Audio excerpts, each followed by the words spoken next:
12th Hindi medium.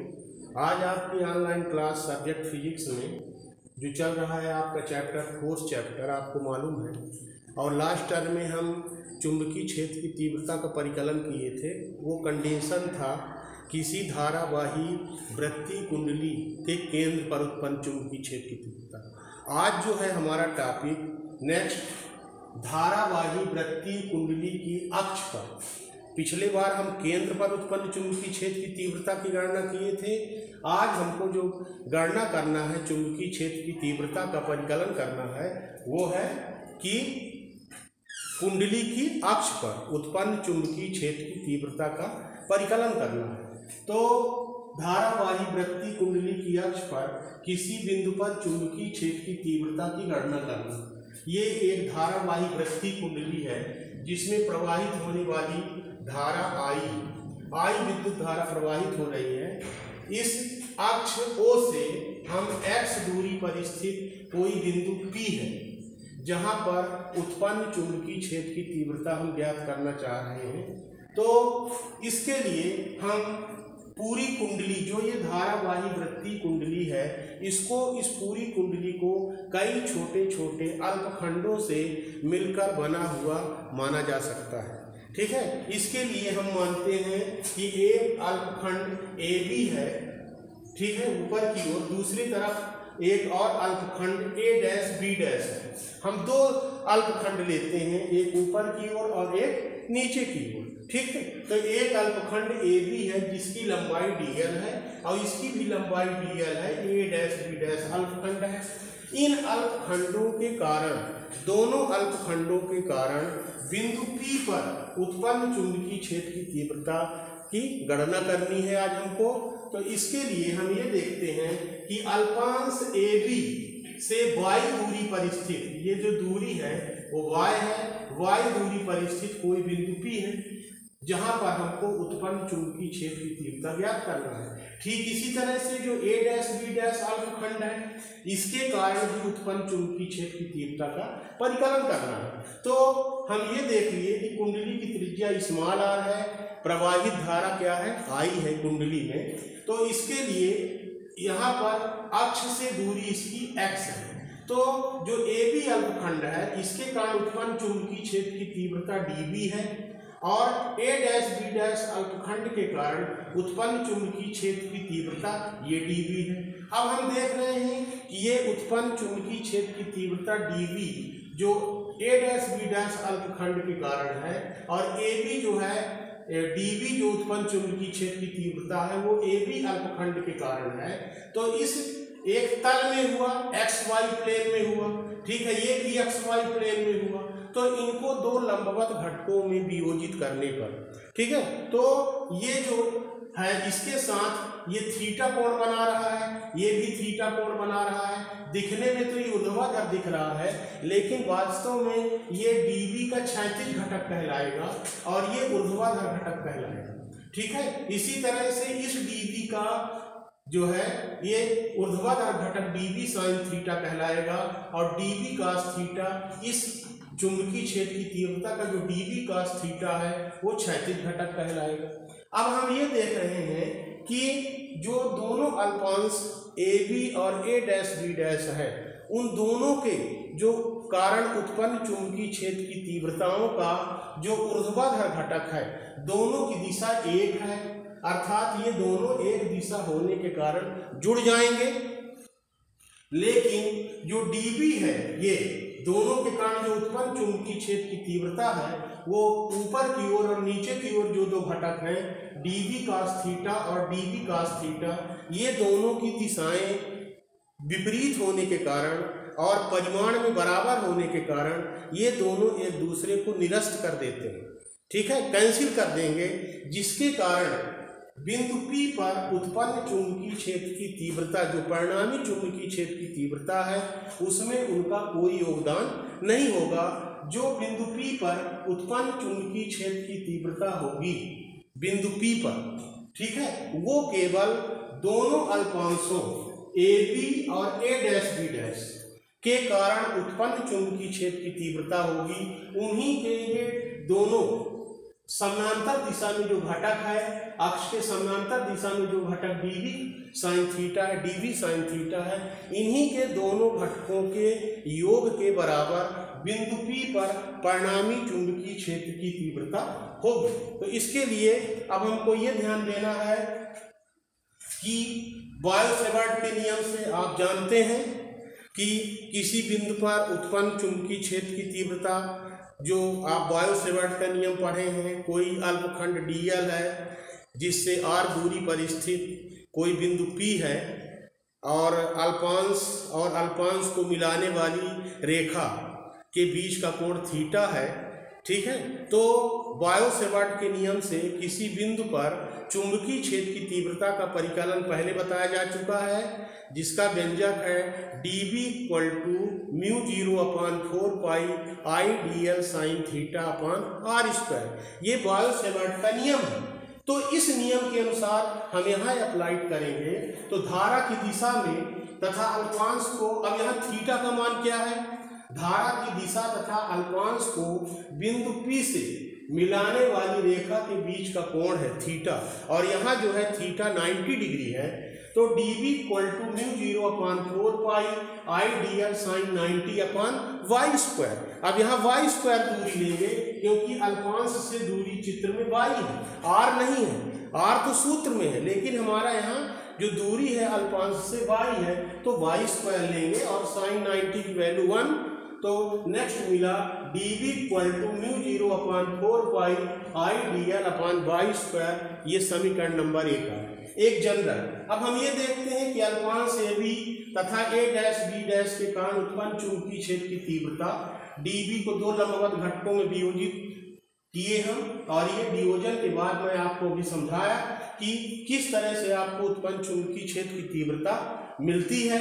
तो आगे हम ये देखेंगे कि जो ये दोनों घटक dv sin थीटा जो मिल रहे हैं, इनके कारण उत्पन्न चुंबकीय क्षेत्र की तीव्रता क्या होगी, इसकी गणना हमको आगे करना है। तो इसके लिए देखें,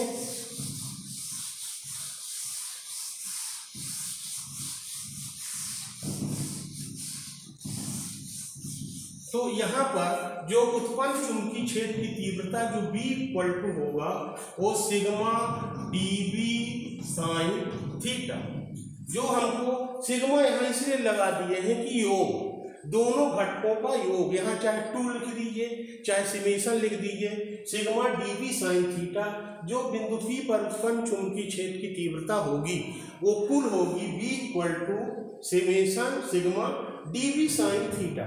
अब हमको सभी की वैल्यू रखना है, तो समीकरण 1 से हम dv की वैल्यू रखेंगे। समीकरण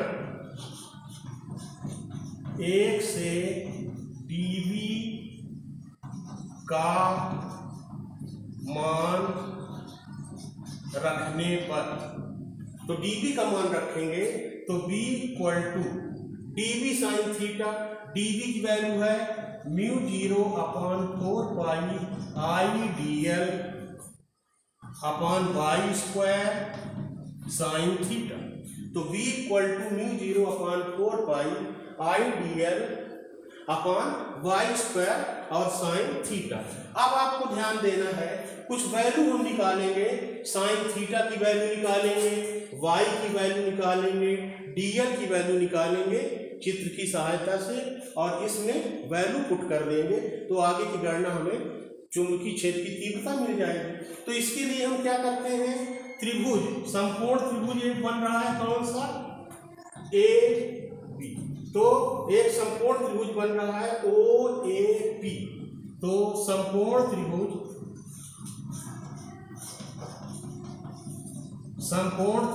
OAP में यदि हम sin थीटा के लिए वैल्यू निकालें तो sin थीटा = आप देखेंगे कि OA/OP, ठीक है, नहीं OA/ क्या मिलेगा, AP मिलेगा। तो R/y, क्योंकि लंब बटा कर्ण, तो आएगा R/y। ये sin थीटा की वैल्यू आपको मिल गया, लंब बटे कर्ण, sin थीटा की वैल्यू मिल गया। y² की वैल्यू निकालेंगे पाइथागोरस थ्योरम से, तो कैसे आएगा, तथा y² = कर्ण का वर्ग बराबर आधार का वर्ग धन लंब का वर्ग, तो y square equal to r square plus x square, तो r square plus x square. हम चाहें तो वाई की वैल्यू रख दें, y equal to r square plus x square. ठीक है, हम रूट साइन इसको यदि हटा दें तो मिलेगा क्या कि under root r square plus x square, root हटा देंगे, पावर 1/2। ये डिफरेंट वैल्यूज हम फाइंड करके रख रहे हैं क्योंकि हमको सूत्र में मान रखना पड़ेगा। ठीक है, तो आगे देखते हैं।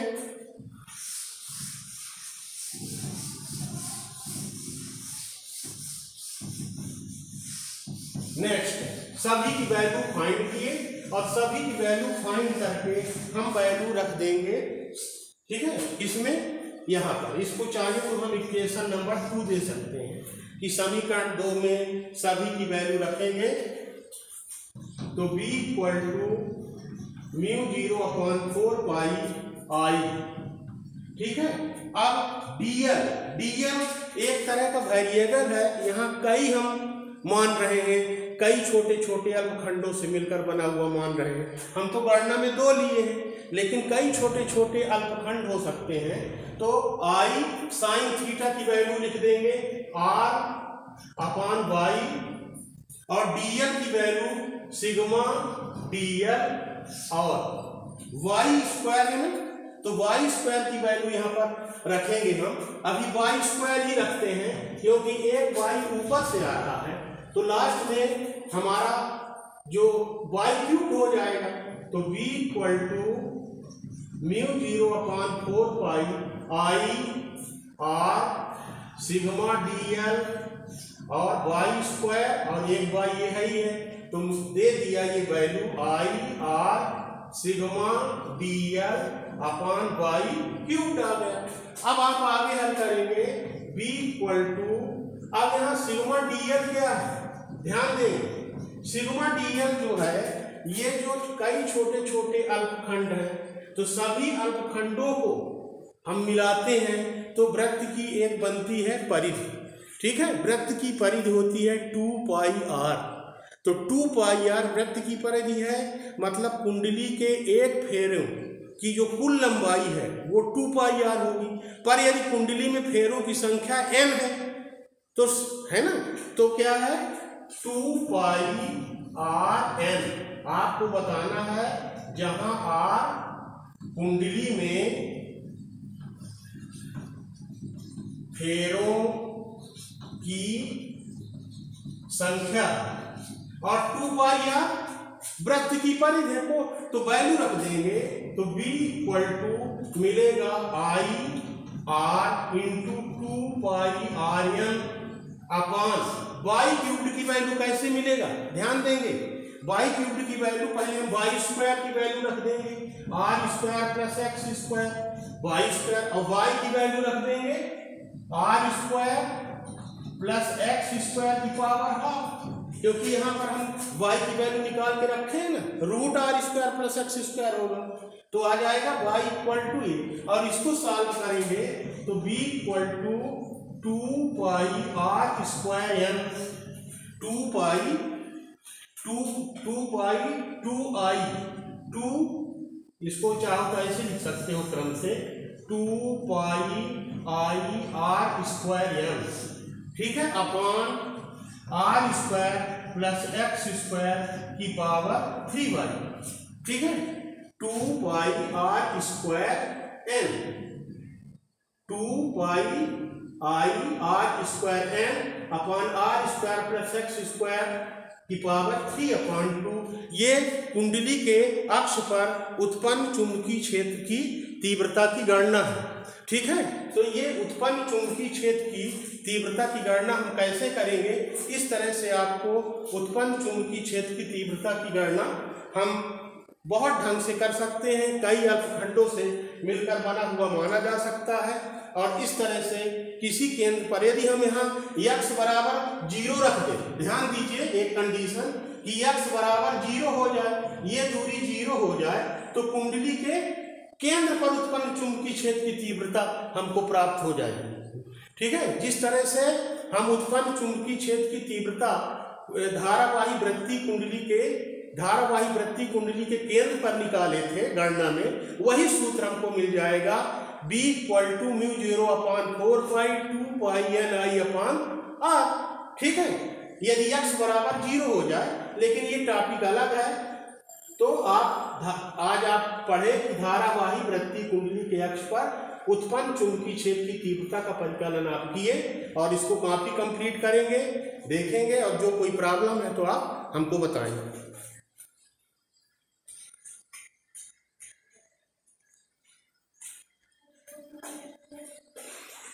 टच करिए, ऊपर टच करिए।